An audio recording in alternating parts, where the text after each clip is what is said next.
할렐루야. 오직 주님만이 우리의 소망 되시기에 오늘도 주님 앞에 나와 예배하시는 모든 분들을 주님의 이름으로 환영하고 축복합니다.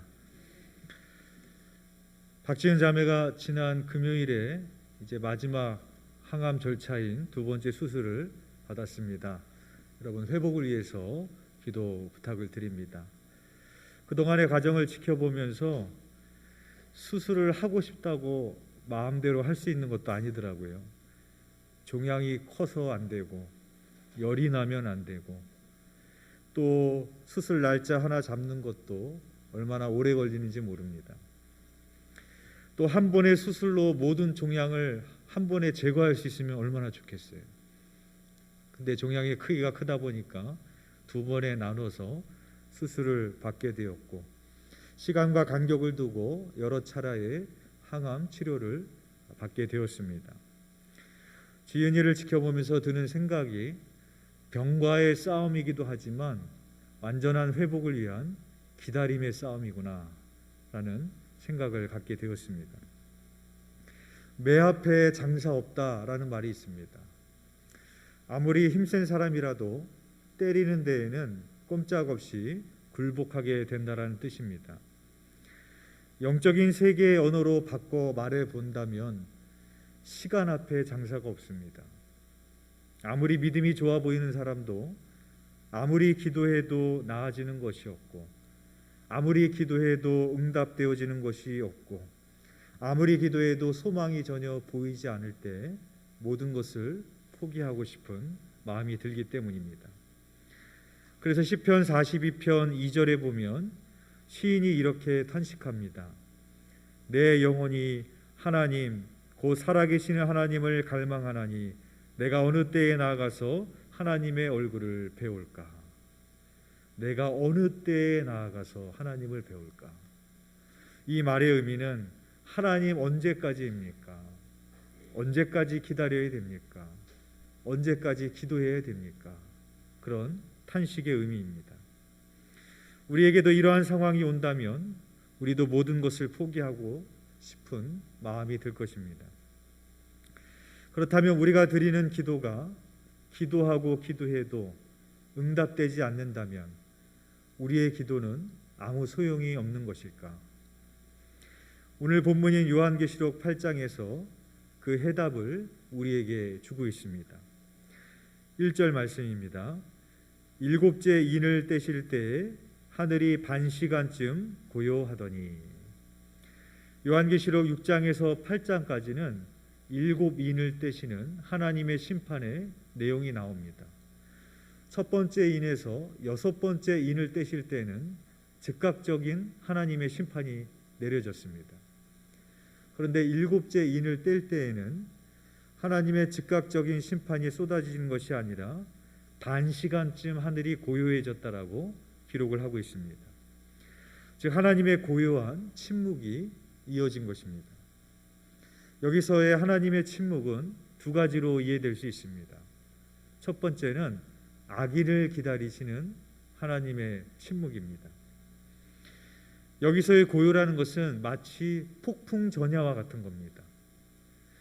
그래서 마치 수업 시간에 학생들이 난리를 치고 떠들고 그랬을 때 선생님이 수업을 하다가 보다 못해 참다 못해 갑자기 수업을 중단하고 아무 말을 하지 않으면 숨막히는 긴장감이 교실에 맴돌게 될 겁니다. 그리고 나서 이윽고 아무개 나와 그러면 그때부터 체벌이 시작이 되는 것이죠. 마찬가지입니다. 우리가 하나님의 침묵을 경험하게 될 때 세상의 어리석은 사람은 그렇게 말합니다. 내가 믿는 하나님이 어디 있냐고. 정말로 하나님이 살아계신다면 이 세상이 어떻게 이 모양 이 꼴이 될 수 있느냐고. 그러나 우리는 그 순간에 오늘 말씀을 기억해야 됩니다. 폭풍전야입니다. 개인적으로 보나 사회적으로 보나 하나님께서 침묵하시는 것 같지만 바로 그 순간이 하나님의 큰 심판의 전조임을 우리가 깨닫고 우리는 더욱더 깨어서 근신해야 될 것입니다.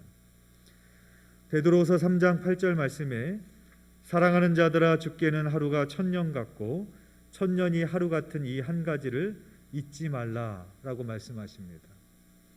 천년이 하루 같으신 하나님이십니다. 그런데 반대로 생각해 보면 우리의 죄 때문에 하나님께서는 하루가 천년 같았을지도 모릅니다. 그 천년 같은 하루를 우리를 위해서 기다리시고 인내하시는 하나님이십니다. 두 번째는 의인을 기다리시는 하나님의 침묵입니다. 3절 말씀에 보면 이렇게 기록합니다. 또 다른 천사가 와서 제단 곁에 서서 금 향로를 가지고 많은 향을 받았으니 이는 모든 성도의 기도와 합하여 보좌 앞 금 제단에 드리고자 함이라. 천사가 제단 곁에 서서 금 향로를 가지고 많은 향을 받고 있는데 그것은 성도들의 기도라고 말씀을 하고 있습니다. 4절에 보면 향연이 성도의 기도와 함께 천사의 손으로부터 하나님 앞으로 올라가는지라 라고 기록하고 있습니다. 우리의 눈으로 보면 하나님이 아무것도 안 하시는 것 같습니다. 그러나 영적인 눈으로 보면 그 순간에도 천사는 성소들의 기도를 담아서 부지런히 하나님 앞에 올려드리고 있고 하나님은 우리의 기도를 듣고 계신다라는 것입니다. 이 침묵 속에서도 하나님은 우리의 고통의 소리를 듣고 계시고 우리의 눈물의 기도를, 우리의 아픔을, 우리의 부르짖음을 지켜보며 듣고 계신다라는 것입니다.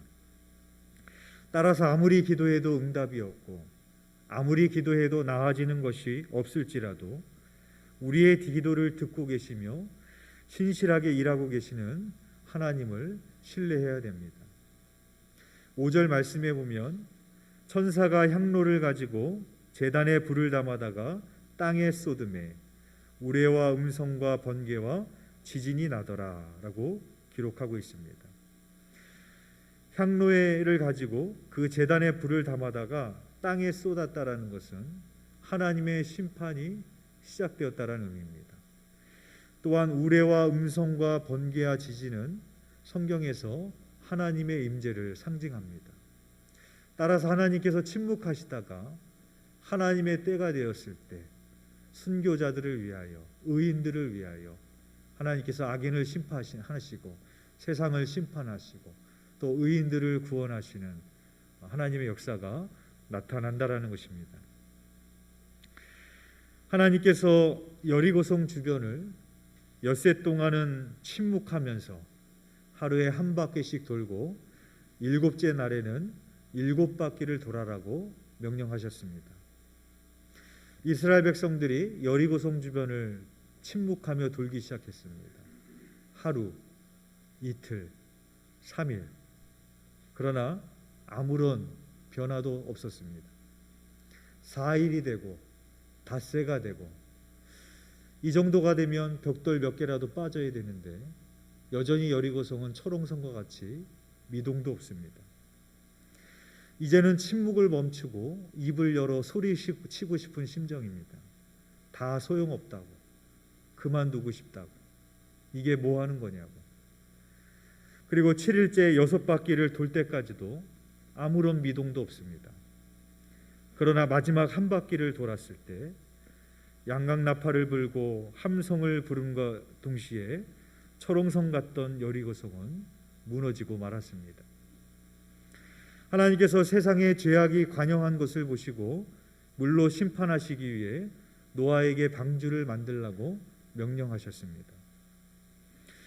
이전에는 비를 본 적도 없기에 이해할 수도 없고 상상도 할 수 없는 그런 일이었을 것입니다. 그러나 오직 노아는 하나님의 말씀에 순종하여 방주를 만들기 시작합니다.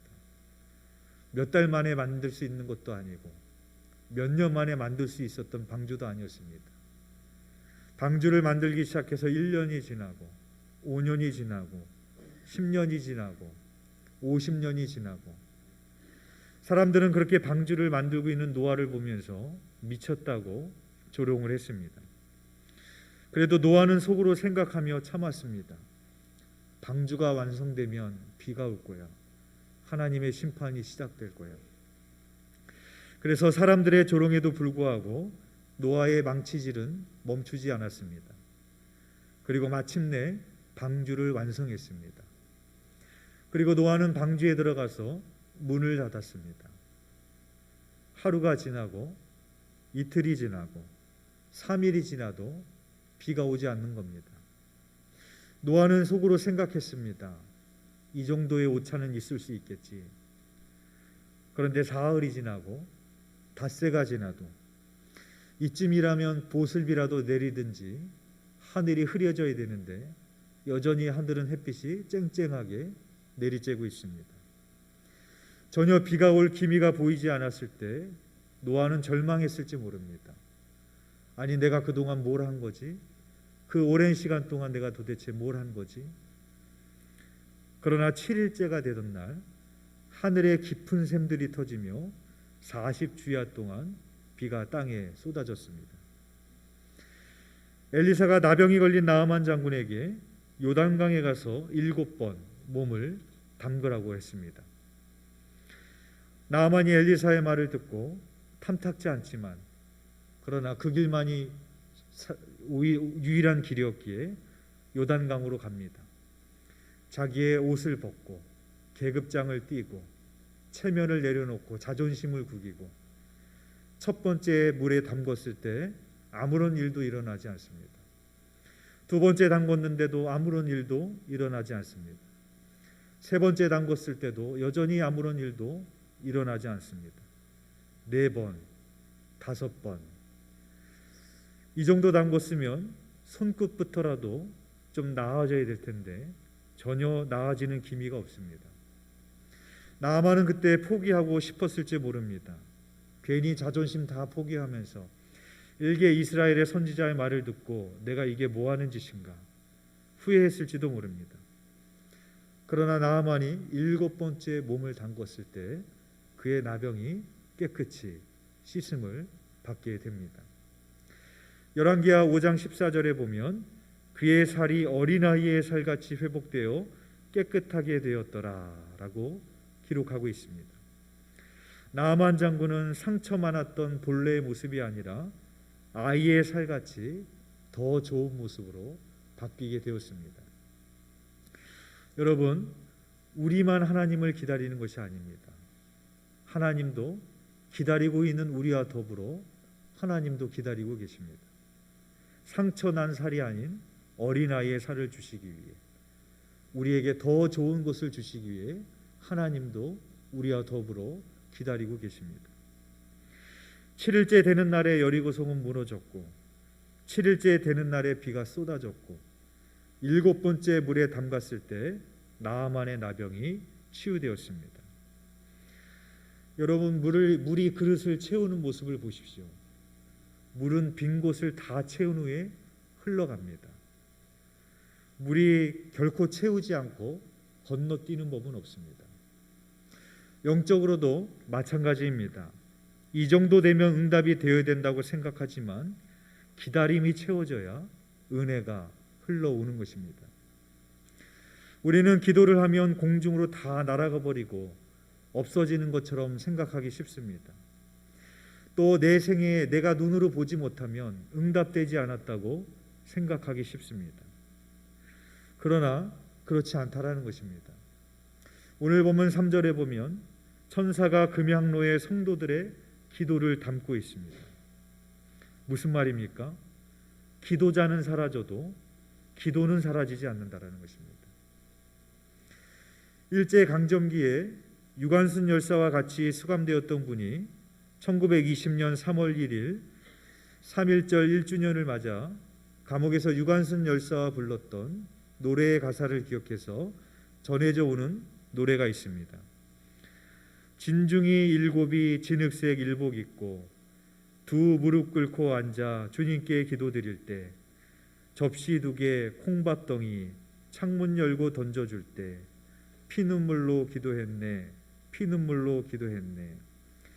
대안이 살아있다 대안이 살아있다 산천이 동하고 바다가 끓는다 에헤이 데헤이 에헤이 데이 대안이 살아있다 대안이 살아있다 라는 유관순 열사의 기도입니다.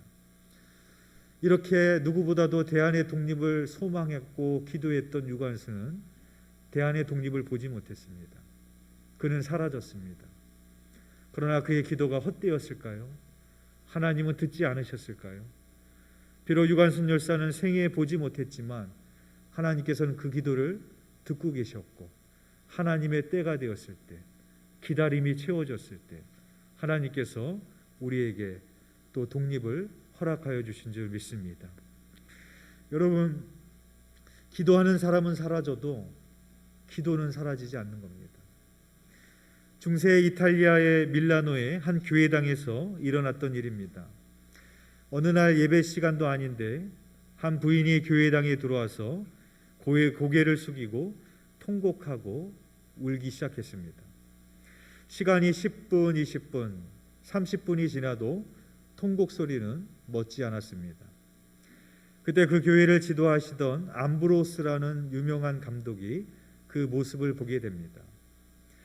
감독은 통곡하며 우는 것을 보니 부인에게 굉장히 아픈 사연이 있는가 보다 생각하며 부인에게로 다가갑니다. 그리고 흐느끼고 있는 부인의 어깨를 토닥거리면서 이렇게 물었습니다. 부인, 뭐 어려운 일이 있으십니까? 그때 부인이 암브로스 감독에게 말하기를, 감독님, 내 아들이 이단에 빠졌어요. 어떻게 하면 좋아요? 하면서 흐느끼는 겁니다. 그때 암브로스 감독은 이 부인에게 역사에 남을 만한 위대한 말을 한마디 남깁니다. 걱정 마세요, 부인. 기도하는 자의 자식은 결코 망하지 않습니다. 그 암브로스의 감독의 말처럼 바로 그 통곡을 하였던 그 여인의 아들인 어거스틴은 다시 집으로 돌아오게 되고 방탕한 생활을 접고 성자의 삶을 살아가게 됩니다. 여러분, 우리의 기도가 중요한 이유가 여기 있습니다. 부모는 자식을 이 땅에 남겨두고 먼저 사라지지만 자녀를 위한 기도는, 부모의 기도는 사라지지 않는 것입니다. 그래서 우리가 자녀를 위하여서 이 땅에 사는 동안에 눈물의 기도를 심어야 될 줄 믿습니다. 이것이 우리가 용기를 잃지 않고 계속 기도해야 될 이유입니다. 사랑하는 교회 여러분, 아무리 기도해도 나아지는 것이 없는 것처럼 보이십니까? 아무리 기도해도 응답이 되지 않는 것처럼 보이십니까? 다윗은 이렇게 고백했습니다. 시편 40편 1절입니다. 내가 여호와를 기다리고 기다렸더니 귀를 기울이사 나의 부르짖음을 들으셨도다. 다윗은 하나님께 자기의 어려움을 호소하였지만 하나님은 다윗의 기도에 즉각적으로 응답하지 않으셨습니다. 다윗은 20대의 청년이라는 시절을 사울 왕에게 도망다니는 아주 처절한 도망자의 삶을 살 수밖에 없었습니다. 그럼에도 불구하고 다윗은 하나님 앞에 부르짖는 인생을 살았고, 하나님의 때가 되었을 때 마침내 다윗을 구원하시고 이스라엘의 왕으로 삼으시며 또 다윗의 가문에서 예수 그리스도가 태어나게 하시는 하나님의 놀라운 역사를 우리는 보게 되는 것입니다. 우리가 하나님을 기다리는 것과 같이 하나님도 우리와 더불어 기다리고 계십니다. 이사야서 30장 18절 말씀에 그러나 여호와께서 기다리시나니 이는 너희에게 은혜를 베풀려 하심이요 일어나시리니 이는 너희를 긍휼히 여기려 하심이라. 대저 여호와는 정의의 하나님이심이라. 그를 기다리는 자마다 복이 있도다. 하나님도 기다리고 있는 우리와 더불어 기다리고 계십니다. 우리에게 은혜를 베푸시려고, 우리에게 긍휼을 베푸시려고, 우리에게 어린아이와 같은 살을 주시려고, 우리에게 복 주시려고 하나님도 우리와 더불어 기다리고 계십니다. 물이 빈 곳을 다 채워야 흘러가는 것처럼 기다림이 채워져야 은혜가 흘러옵니다. 바라기는 그 기다림의 시간 속에서도 포기하지 마시고 인내하시며 하나님을 신실하게 의지하시고 기도하시는 저와 여러분이 되시기를 주의 이름으로 축원드리겠습니다. 기도드리겠습니다.